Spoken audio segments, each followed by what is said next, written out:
바울이 달려간 길, 우리가 달려갈 길이라는 제목으로 말씀을 나누겠습니다. 사도행전에는 바울의 설교들이 여러 편 나옵니다. 그 설교를 듣는 회중이 누군가 하고 보면 유대인들이었고요, 이방인들이었습니다. 따라서 그런 의미에서 볼 때 오늘 본문은 굉장히 특별한 본문이 됩니다. 사도행전에 나타난 유일한 신자들에게 바울이 설교했던 설교문이 담겨 있기 때문입니다. 이는 그간의 모든 말씀도 다 우리를 위해 주신 말씀이지만 오늘 이 바울의 설교는 신자들인 우리를 위한 맞춤형 설교라고 생각하고 들으시면 좋을 것입니다. 에베소 교회 장로들, 목회자들에게 한 설교지만요, 교회 내의 모든 직분자들이 들어야 될 설교이고요, 모든 영적 리더십의 자리에 있는 분들이 들어야 될 설교이고요, 나아가서 잠재적, 미래적 영적 리더십들의 자리에 있을 분들도 들어야 될 말씀이라는 것이죠.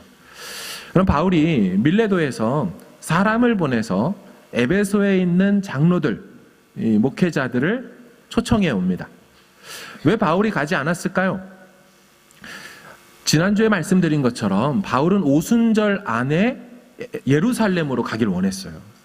그런데 만약에 에베소로 진짜 갔다가는 에베소에 있는 장로들만 만날 것이 아니고 정들었던 많은 성도들까지 다 만나야 하니 시간이 걸리겠죠. 나아가서 에베소에서 데메드리오와 은장색들이 바울을 고소 고발하려고 기다리고 있었습니다. 그때 서기장이 뭐라고 했습니까? 문제가 있으면 법정에다 고발을 하거나 민회로 넘겨서 처리해라. 따라서 잘못 갔다가는 바울이 발목을 잡히게 되고 예루살렘에 가는 길이 막힐 수도 있죠. 그래서 자신은 가지 않고 에베소의 리더십들을 청해 온 것입니다. 자, 그들에게 바울이 설교하는데 오늘은 먼저 바울이 지난 3년간 에베소에서 어떻게 무엇을 사역을 했는지를 같이 나누고자 하는데요. 자, 19절을 한번 읽어보겠습니다. 시작. 곧 모든 겸손과 눈물이며 유대인의 간계로 말미암아 당한 시험을 참고 섬긴 것과. 아멘. 첫 번째, 바울은 자신이 모든 겸손으로 섬겼다라고 말해요. 이 모든이라는 단어가 겸손에 붙어 있습니다. 뜻은 많은, 큰, 혹은 완전한 이런 뜻을 갖고 있죠. 그러니까 본인은 굉장히 열심히 겸손으로 섬겼다. 여러분, 바울이 에베소 사역을 생각해 볼 때 겸손하게 사역하기가 쉽지 않았을 것 같습니다. 한번 생각해 보세요. 자신의 손수건, 앞치마 얹어 놓으면 병이 났고 귀신이 떠나갔습니다. 쫓겨나가는 귀신도 내가 예수도 알고 바울도 안다라고 말하며 귀신이 인정해주는 영적 실력자가 바울이었습니다. 그럼 이런 사람 사역자가 겸손하기 쉽겠습니까? 아마 많은 사람들이 그를 겸손하게 있도록 내버려 두지 않았을 겁니다. 아마 자기들 손수건을 막 갖다 주면서 바울이요, 한 번만 좀 닦아주시고 저한테 다시 돌려주십시오. 바울 보기를 굉장한 신령한 존재로 여겼을 것이 분명합니다. 그런데 바울은 지난 3년간의 내 사역을 돌아봤더니 하면서 내뱉는 첫 번째 단어, 그것은 모든 겸손이었다라고 말해요. 여러분, 그런데 오해하면 안 되는 게 있습니다. 이 겸손이라는 단어를 들을 때 우리는 비굴함이나 자신감 없음 이렇게 들어서는 안 된다는 거죠. 겸손이라는 것이 단지 손을 앞으로 공손히 모으고 고개를 이렇게 떨구면서 저는 잘 못합니다. 제가 뭐 할 줄 아는 게 있나요? 무작정 자신을 낮추는 태도를 성경은 겸손이라 말하지 않습니다. 여기서 바울이 말하는 겸손이란 앞뒤 문맥을 살펴보면 진리 앞에서의 겸손을 의미합니다. 자, 이게 무슨 말인고? 바울이 모든 겸손으로 주를 섬겼다고 하면서 지난 3년간 어떤 사역을 했는지를 잘 보시면 그 문맥을 이해할 수가 있습니다. 자, 우리 20절과 27절을 같이 한번 좀 읽어보겠습니다. 시작. 유익한 것은 공중 앞에서나 각 집에서나 거리낌이 없이 여러분에게 전하여 가르치고 27절 이는 내가 꺼리지 않고 하나님의 뜻을 다 여러분에게 전하였음이라. 아멘. 바울이 말하고자 하는 바, 자기가 어떻게 사역했냐, 겸손하게 사역했다라고 말하는데 그 내용이 성도들을 향하여서 유익해 보이는 것이 있다면 무엇이든지 거리낌이 없이 여러분에게 전하고 가르쳤습니다. 여러분, 거리낌이 없다, 이 단어의 의미를 살펴보면 주저함 없이 빼놓지 않고 다 가르쳤다, 이런 뜻입니다. 27절에 내가 꺼리지 않고 하나님의 뜻을 다 여러분에게 전하였다. 이 꺼리지 않고 몸을 사리지 않고 이렇게 번역됩니다. 그러니까 겸손하다는 것이요, 할 말도 하지 못하고 그 앞에서 쭈뼛쭈뼛하다가 목회자가 막 고민하다가 이걸 말해줘야 되나 말하지 말아야 되나 하다가 결국 돌아가 버리는 그런 의미의 모습의 겸손이 아니고요, 진리 앞에서 겸손하다라는 겁니다. 진리가 진리 되도록, 말씀이 그 사람 안에서 말씀되기 위하여 목회자는 그 진리 앞에서 주저함 없이 순종하여 가감 없이 빼지 않고 다 전하며 그렇게 살았다라는 것입니다. 내가 생각하기에 이 얘기는 들으면 좋아할 것 같고, 내가 생각하기에 이런 얘기하면 분명히 나를 싫어하겠지, 내 평판과 나를 좋아하는 마음이 다 사라지겠지, 그러지 않았다는 거예요. 진리는 진리대로 선포되도록 목회자 자신의 생각을 넣지 않고 있는 그대로 선포하며 거리낌 없이 물러섬 없이 다 전하며 자기 3년간 사역했다라는 거죠. 이게 바로 참된 겸손인 줄로 믿습니다. 그럼 말씀하라고 하는데 목회자가 그 앞에서 고민하고 있으면 되겠습니까? 아니죠. 그렇게 하지 않고 다 있는 그대로 다 전했다. 대표 기도를 예배 때 해주시는 분들 중에 간혹 이런 문구를 사용하며 기도해 주시는 분들이 있어요. 하나님, 담임 목사님께서 하나님의 뜻을 가감 없이 담대히 선포하게 해주세요 라고 하는 기도. 저는 그 기도의 문구를 들을 때 속에서 번쩍하고 확 깹니다. 아, 내가 진리 앞에서 담대해야 되겠구나. 사람의 말을 전하는 게 아니라 진리가 진리로 선포될 수 있도록 내가 사람에게 좋게 하랴, 하나님께 좋게 하랴. 내가 사람의 종이 아니고 하나님의 종이니 하나님, 내가 담대하게 있는 그대로 선포하겠습니다. 이런 생각이 확 들어옵니다. 사랑하는 여러분, 지난 3년간 바울의 에베소 사역은 진리 앞에서 겸손하게 꺼리지 않고 거리낌 없이, 게다가 장소 불문했죠. 공중에서나 공개적인 장소에서도 사람 다 보고 있어도 전했고요, 사람들이 적게 모이는 사적 장소, 두란노 서원, 각 가정마다 신방 가서 성도들을 방문하며 말씀을 전할 때도 사람들 있건 없건 많건 적건 다 그대로 가감없이 선포하는 사역이었다라고 말하죠. 여러분, 근데 이 말씀을 제가 묵상하다 보니까 이 내용을 반대로 뒤집어서 설명하면 어떤 뜻이 되겠습니까? 여러분, 에베소 교회 성도들 입장에서 생각해 보자는 거죠. 바울 입장에서는 가감없이 다 전했어요. 이 말을 할 수 있는 거는 반대로 성도들 입장에서는 뭐 했다는 겁니까? 바울이 이렇게 다 전하는 내용을 그들도 그 자리에서 다 듣고 배웠다라는 걸 전제할 때 이걸 가르칠 수 있는 것이죠. 성도들이 듣기를 거절했다면 자기가 어떻게 가르칠 수 있겠습니까?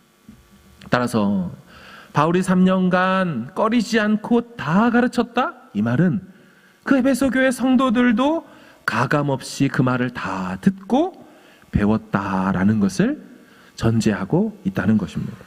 여러분, 오늘 이 말씀을 듣는 모든 성도들에게 필요한 자세인 줄로 믿습니다. 교회 이 단위에서는 모든 리더십들은요, 진리 앞에서 겸손해야 된다는 거예요. 못하겠습니다, 나는 그런 말은 못합니다, 이게 아니고 진리가 전하라고 주신 그 말씀, 기록된 말씀, 그것을 내 생각 집어넣지 않고 사람 눈치 보지 않고 가감없이 다 전하는 것, 취사 선택하기로 하지 않고 말씀이 내게 도전 주실 때 그걸 그대로 다 전하는 그런 광명교회 강단 사역 되길 주의 이름으로 축원합니다. 또한 동시에 우리 성도들은요, 이렇게 전하고 선포되는 진리의 말씀을 동일한 태도죠. 어떤 것은 내 귀에 달콤하니까 아멘 하고, 어떤 내용은 내가 듣기 싫고 나한테 막 타겟팅하는 것 같고 내가 동의가 안 되니까 노멘 하면서 듣고, 그렇지 않는 것입니다. 우리 청중들은, 성도들은 진리 앞에서 모든 말씀 그대로 다 내게 주시는 말씀으로 받아야 복된 성도가 되는 줄로 믿습니다. 그럼 예수님께서 이런 말씀을 하셨어요.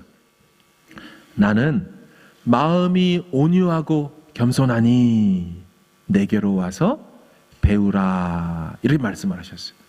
이 한 문장의 말씀에 굉장히 중요한 개념 두 개가 같이 담겨 있습니다. 나는 마음이 온유하고 겸손하다. 여러분, 예수님이 스스로를 향해 겸손하다라고 했다면 최고로 겸손한 분 아니겠습니까? 그렇죠? 그 최고로 겸손하신 분이 어떻게 사역을 했습니까? 나는 자의로 내 말을 하는 게 아니고 아버지께서 내게 주신 말만 한다라고 그랬어요. 예수님도 진리 앞에 겸손했어요. 내 생각과 내 말 해도 되실 만한 분인데도 불구하고 성부가 주신 말만 내가 받아서 한다라고 그분도 진리 되신 하나님 앞에 겸손히 그분의 말만 전했어요. 따라서 뭐 하라는 거예요? 나는 마음이 온유하고 겸손하니 그 겸손하신 그 사역하는 그분 앞에 와서 배우라라고 말했어요.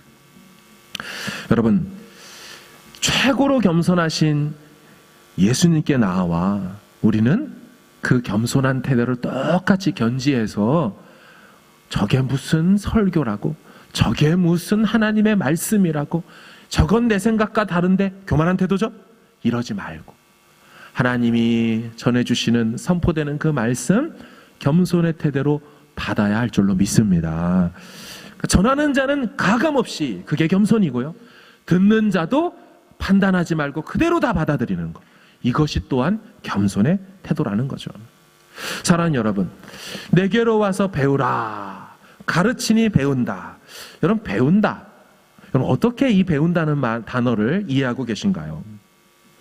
배운다는 말은 정보를 듣고 입력한다, 그것을 의미하지 않습니다. 그것을 뛰어넘는 개념입니다. 그러니까 제가 지도를 보여드리면서 야, 저기에 저 도시가 있었구나, 바울이 이렇게 돌아다녔구나 하는 정도로만 인포메이션을 받아가는 거, 이게 배우는 게 아닙니다. 훨씬 더 고차원적인 의미죠. 여러분, 배운다는 말은 어원을 찾아보면 무언가를 계속적으로 익히고 익혀서 몸에 배이게 하다에서 나오는 말입니다. 정보를 입력하는 개념이 아니라 선포된 말씀을 듣고 끝나는 게 아니라 그 말씀이 내 안에 배이도록 만드는 것, 그게 배우다라는 뜻입니다. 그게 몸에 익혀져서 학습을 넘어서 습득이 되어져서 그 말씀이 내 삶의 원리가 될 때까지 시도하고 반복 숙달해 보는 것, 거기까지 나아갈 때 비로소 그 사람이 배운 사람인 것이죠. 배인 사람인 것입니다.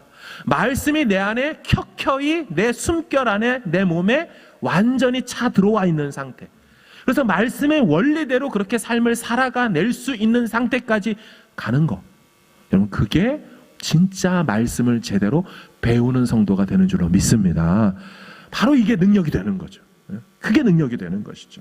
우리 광명교회는 참된 겸손으로 말씀을 가르치는 목회자들이 가득하고 참된 겸손으로 배우기에 힘쓰는 성도들이 가득한 교회 되길 주의 이름으로 축원합니다. 자, 두 번째로 바울은요, 모든 겸손으로 가감없이 가르쳤지만 그렇다고 해서 굉장히 차가운 설교자는 아니었습니다. 할 말 딱딱 한다고 해서 마음이 굉장히 차가웠느냐? 그렇지 않다는 거예요. 우리 교육자분들이 도와주세요. 자, 우리 19절과 31절을 한번 좀 읽어보겠습니다. 시작.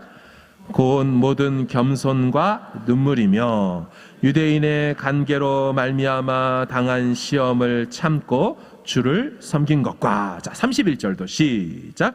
그러므로 여러분이 일깨어 내가 3년이나 밤낮 쉬지 않고 눈물로 각 사람을 훈계하던 것을 기억하라. 아멘. 바울은 오늘 이 신자들에게 하는 설교 속에 2번이나 눈물 이야기를 했죠. 내가 눈물을 흘리며 눈물로 각 사람을 훈계하고 가르쳤습니다. 이걸 기억해 주십시오. 여러분, 어떤 상황 속에서 바울이 눈물을 흘렸을까요? 바울의 13권의 서신을 다 조사해보고 취합해보면 바울은 크게 3가지 상황에서 눈물을 흘렸음을 알 수가 있습니다. 첫 번째는 불신자들을 바라볼 때 그 눈에서 눈물이 흘러나왔습니다.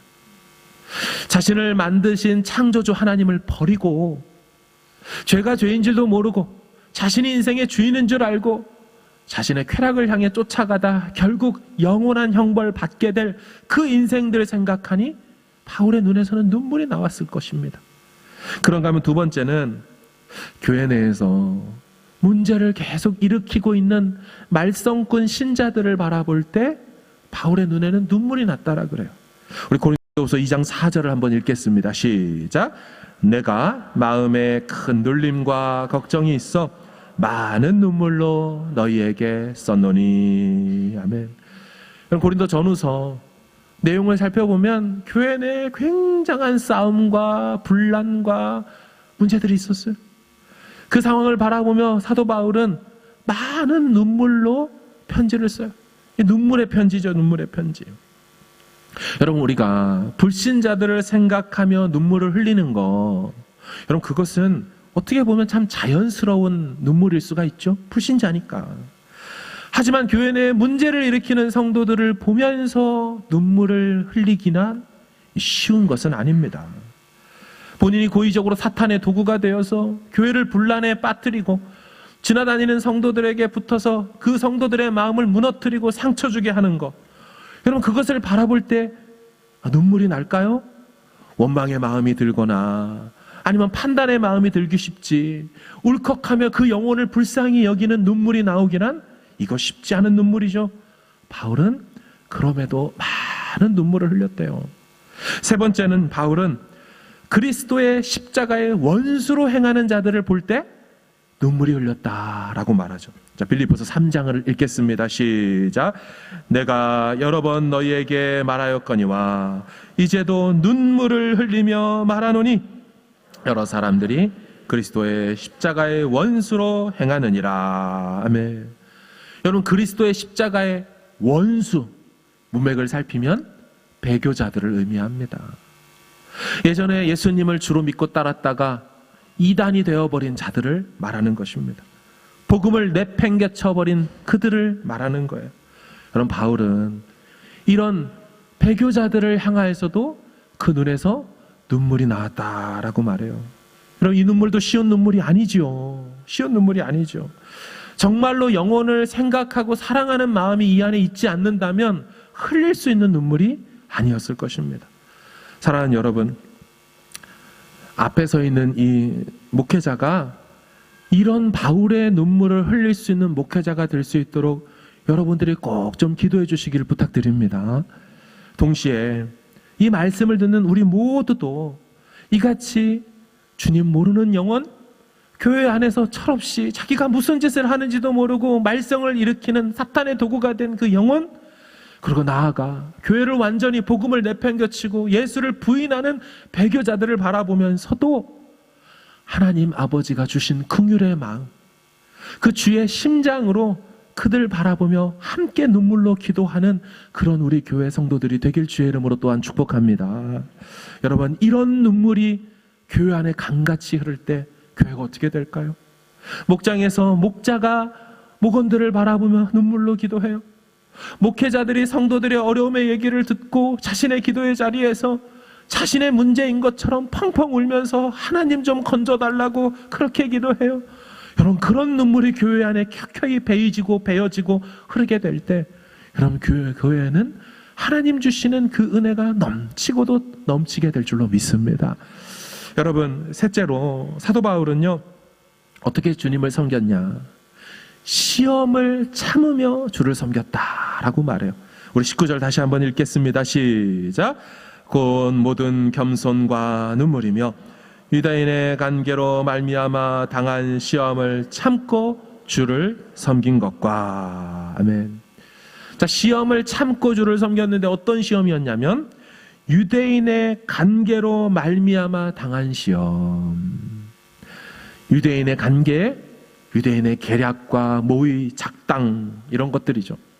그럼 사도행전을 보신 분들은 잘 아실 것입니다. 그럼 바울은요, 그 어떤 누구보다 전 세계를 열방을 돌아다니면서 누구에게 마음이 있었어요? 동족 유대인에게 마음이 있었죠. 늘 회당을 찾아다녔어요. 근데 그런 바울을 가장 선교할 때 방해하고 힘들게 만들었던 사람들이 누구였다고요? 유대인들이었어요. 유대인들. 우리 고린도후서 11장 좀 보십시오. 자, 읽어보겠습니다. 시작. 유대인들에게 40에서 하나 감암매를 5번 맞았으며 3번 퇴장으로 맞고 1번 돌로 맞고 3번 파선하고 일주야를 깊은 바다에서 지냈으며. 아멘. 그럼 바울이 선교할 때 누가 그렇게 바울에게 매질하고 때렸습니까? 누구라 그랬어요? 유대인들이 그렇게 바울을 40에 하나 뺐으니까 39대를 5번이나 매질해요. 3번 퇴장으로 때려요. 그리고 바울이 누구한테 돌을 맞았어요? 유대인들에게 돌을 맞았어요. 사도행전 14장 보세요. 유대인들이 안디옥과 이고니온에서 와서 무리를 충동하니 유대인들이 돌로 바울을 쳐서 죽은 줄로 알고 시외로 끌어내치니라. 바울이 가장 사랑했던 사람들이 유대인이었어요. 그런데 그 유대인들이 바울의 마음을 철저히 모르고 가장 극악한 핍박자가 되어서 때리고 돌로 던져요. 우리 20장 3절도 보세요. 거기 3달 동안 있다가 배 타고 수리아로 가고자 할 그때에 누가 그렇게 바울을 해하려고 해요? 유대인들이 자기를 해하려고 공모합니다.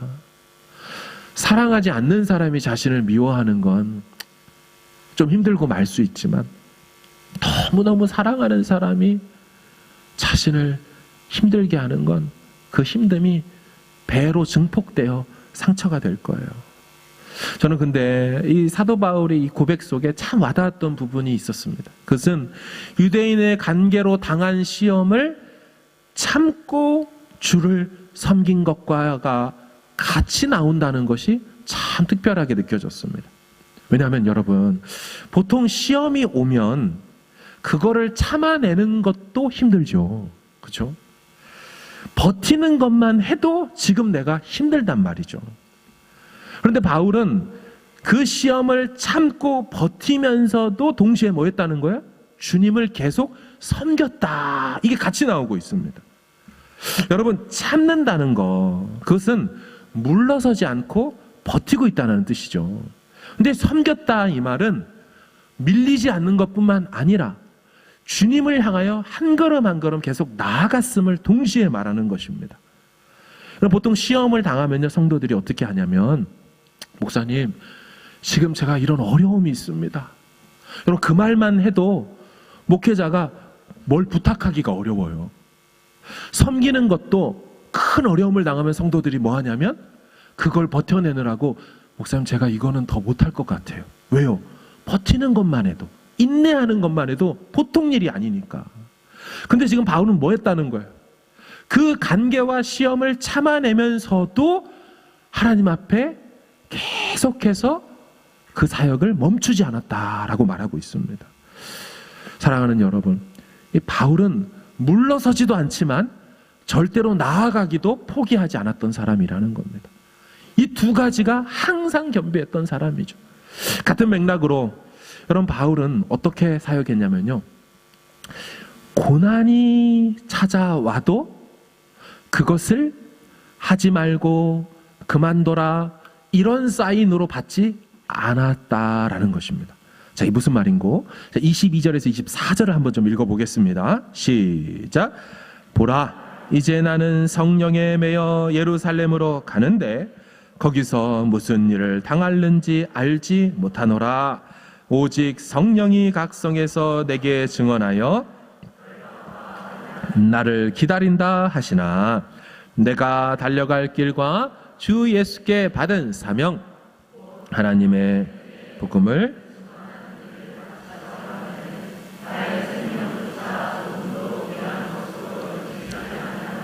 아멘. 여러분, 저 말씀과 바울의 반응이 이해가 되십니까? 자, 성령이 바울에게 뭐를 알려주신 거예요? 각 성마다, 바울이 다녔던 모든 도시에서마다 성령께서 바울에게 알려주신 내용이 있어요. 바울아, 너에게 결박과 환난이 기다리고 있어. 여러분, 이렇게 성령이 알려주시는 사인은 좋은 사인인 것 같아요? 안 좋은 사인인 것 같아요? 안 좋은 사인이죠. 너 거기 갔다가는 결박당하고 환난당할 거야, 알려주셨어요. 여러분, 그러면 보통 우리는 성령께서 이렇게 알려주시면 어떻게 반응할까요? 네, 감사합니다 주님. 어려움이 있다고 이렇게 미리 알려주시니 거기는 파스, 거기는 안 가. 얼마나 감사한 일이에요. 하나님이 알려주셨다니까요. 너 거기 가면 큰일 당해. 너 거기 가면 위험한 일 있어. 감사합니다. 그러니 다른 쪽으로. 여러분, 이게 사람 마음 아닌가요? 인지상정이죠. 아니, 모르고서 갔다가 어려움을 당했다? 어떡하겠어요. 참아내고 견디고 이겨내야죠. 근데 이건 뭐예요? 알려주셨습니다. 거기 가면 고생할 거고 거기 가면 큰일 날 거라고. 그런데 이 같은 성령의 고지를 수차례나 도시들마다 받은 바울이 어떻게 했다는 거예요?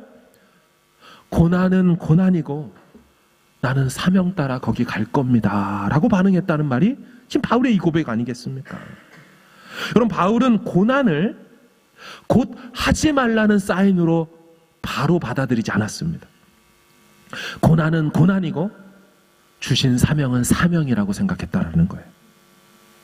오직 각성에서 성령이 내게 지시하여 결박과 환난이 너를 기다린다고 말씀하시나, 바울 뭐라 그래요? 내가 달려갈 길과 주 예수께 받은 사명, 곧 하나님의 은혜의 복음을 증언하는 일을 마치려 하면은 나의 생명조차 조금도 귀한 것으로 여기지 아니하노라 하면서, 고난이 있다고 해서 예루살렘 안 가겠다라고 말하지 않고 고난이 있음을 알려주자 바울은 마음을 더 극히 강하고 담대히 하여서 그 고난을 향하여, 사명의 목적지를 향하여 포기함 없이 더 뚜벅뚜벅 걸어가는 이야기가 사도행전의 메시지인 줄로 믿습니다. 멋있지 않습니까? 우리 아이들이 야, 저기 취업하면 굉장히 어려워. 엄마, 나 안 할래요.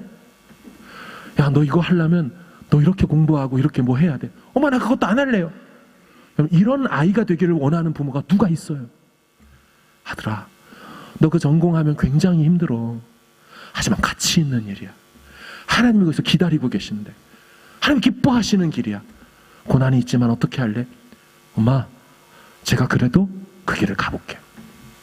힘들지만 남들 다 자는 시간에 제가 일어나서 일해야 되고, 남들 다 편하게 자기 휴가 보내고 할 때 고되지만 저는 이 길을 끝까지 가볼게요. 어머니 아버지가 보여주신 그 삶의 태도로 저도 그렇게 사명의 길을 가볼게요. 여러분, 이런 자녀들이 멋진 아들, 멋진 딸들 아니겠습니까? 마찬가지죠. 우리를 도전해보자는 거예요. 돌아보자는 거예요. 집사님, 이거 좀 부탁드립니다. 집사님, 이 사명을 한번 감당해 보시면 어떨까요? 그걸 들을 때 사람들한테 막 묻죠. 우리 교사하면 나 주일에 잠자는 건 다 틀렸어. 목자하면 굉장히 목원들 때문에 고생해. 그래서 안 하기로 했습니다.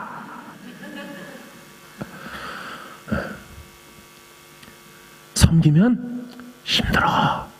그러니 딱 적당하게 여기까지만 하는 거야. 여러분, 이런 성도를 하나님이 기뻐하시겠습니까? 솔직하게 진짜로. 그 마음은 이해합니다. 그 마음은. 하지만 고난이 있음을 알고도 주를 위해서 살겠다는 그 모습에 우리가 다 박수치지, 야, 고난이 있다니까 저분이 그만두셨대, 힘드니까 자리에서 내려오셨대, 누가 그런 사람을 보고 박수를 치고 또한 하나님이 기뻐하시겠어요? 사도 바울을 보면서 제가 느끼는 것은 이런 겁니다. 야, 이분은 사람이 맞는가? 이분은 도대체 고난이 있다는데 그래서요. 저는 그 고난이 있어도 갈 거라니까. 여러분, 이 뒤에도 계속 바울이 두로와 가이사랴에 갈 때마다 하나님의 선지자와 사람들이 나타나서 말해줍니다. 당신을 가면, 예루살렘에 가면 그 띠 좀 주세요. 이 띠의 임자, 이 띠의 주인 수족을 동이고서 이렇게 묶이고 감옥 갈 겁니다. 바울이 뭐라고 합니까? 왜 이런 일로 말미암아 내 눈물을 흘리게 하느냐? 왜 울어서 당신들이 내 마음을 힘들게 하느냐? 나는 예루살렘까지 가서 거기서 죽을 것도 각오하였느니라. 여러분, 이게 멋진 인생 아닙니까? 힘들다고 그만두고, 고난이 있다고 믿음을 양보하고 포기하고, 무슨 일을 하겠어요? 목회자인 제 자신에게 하는 말입니다. 설교하고 준비하고 가르치고 신방 다니고 부지런히 성도들을 경책하고, 그것도 온유함으로 속에서 끓어오르지만 그걸 참아내면서 또 얘기해주고, 이런 그 마음들이 제 안에 있어요.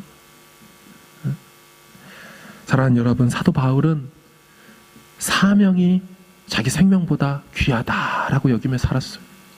사명이 내 안위보다도 귀하고 사명이 나의 안전보다도 우위에 있다라고 말하면서 살았어요. 나의 생명을 조금도 귀한 것으로 여기지 않는다라고 바울이 말했을 때 번역되지 않은 헬라어 단어 하나가 있습니다. 로고스, 많이 들어보셨죠? 뜻은 워드란 뜻이에요. 단어, 말, 말씀, 이런 뜻이에요. 그러니까 어감은 이런 겁니다. 나의 생명은 단어 하나조차도 안 됩니다. 귀하지 않습니다. 나의 생명은 한마디의 말 뱉는 것과도 비교가 안 되는 가치입니다. 요즘 애들 하는 말로 내 생명은 1도 아닙니다. 이 정도의 어감을 갖고 있어요. 바울은 자신의 삶을 주님을 위해서만 가치가 있다고 여겼지, 자신을 위해서는 내 생명과 내 삶이 중요하다, 가치 있다 여기지 않으며 살았어요. 예루살렘에 갔다가 비록 갇히고 거기서 죽을지언정 나는 하나님의 인도하심으로 성령에 매여 가고 있기 때문에 거기서 자신의 생명을 내어드릴 용의가 있다라고 고백하는 게 오늘 본문의 고백인 것입니다. 오늘 본문에 달려갈 길이라는 표현이 있거든요. 운동장 이 끝에서 저 끝까지 달리는 그 경주를 말하는 경기 게임, 드로모스라는 헬라어 단어입니다. 바울은 자신의 인생을 산책과 산보 이미지로 말한 적이 없습니다. 슬슬 걸어 다니면서 경치도 보고 띵까띵까 이런 표현을 쓴 적이 없어요. 바울은 자신의 인생을 늘 경주자의 이미지로만 말을 합니다. 자, 우리 고린도전서 9장 24절 한번 읽어보겠습니다. 시작.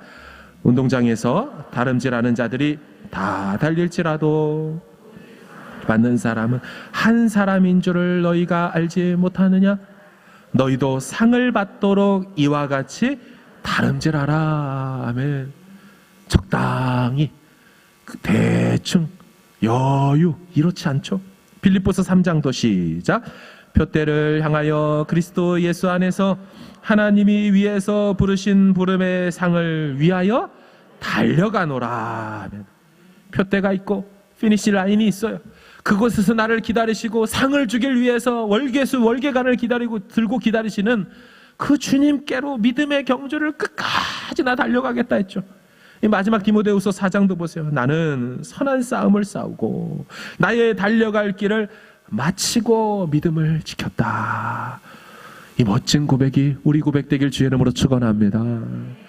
바울이요, 자기가 해야 될 일을 이런 표현을 썼어요. 오늘 본문에 주 예수께 받은 사명이다. 이 사명이 집사라는 단어 디오코노스라는 거기에서 나왔어요. 디아코노스. 섬김, 미니스트리 이런 뜻입니다.